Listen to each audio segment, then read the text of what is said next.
বস্তুই ছিল না, তুমি পৃথিবীতে কোনো উল্লেখযোগ্য বস্তুই ছিল না।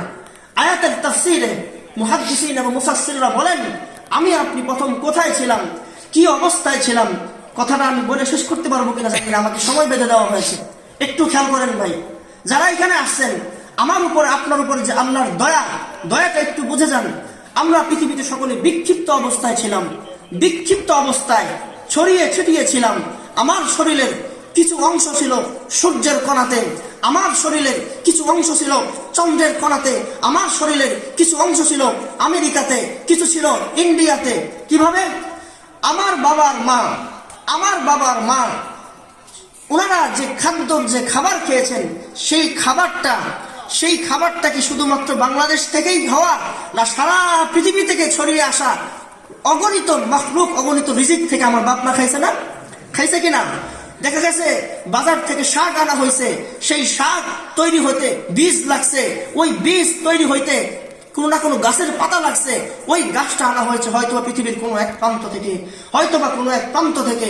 আর পৃথিবীতে সকল রিজিক আল্লাহ রাব্বুল আলামিন সূর্যের কিরণের ভিতর থেকে, সূর্যের আলোর ভিতর থেকে জমিন আল্লাহ ফোকাস করে। সুবহানাল্লাহ।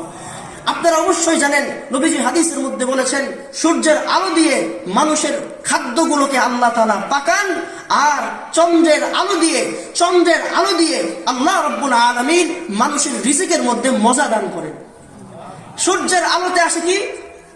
পাকিয়ে দেন। আর ওই সূর্যের কিরণের ভিতর থেকেই আল্লাহ তাআলা মানুষের রিজিক পাঠিয়ে দেন।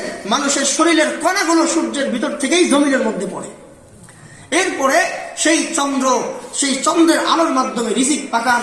সেই রিজিক হয়তো আপেল ছিল এক দেশের, কমলা ছিল আর এক দেশের, খেজুর ছিল আর এক দেশের, ভাত ছিল আর এক দেশের, শাক ছিল আর এক দেশের।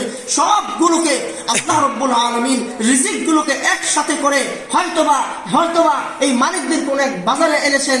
ওই বাজার থেকে বাজার করে আমার বাবা আপনার বাবা কিনে এনেছেন।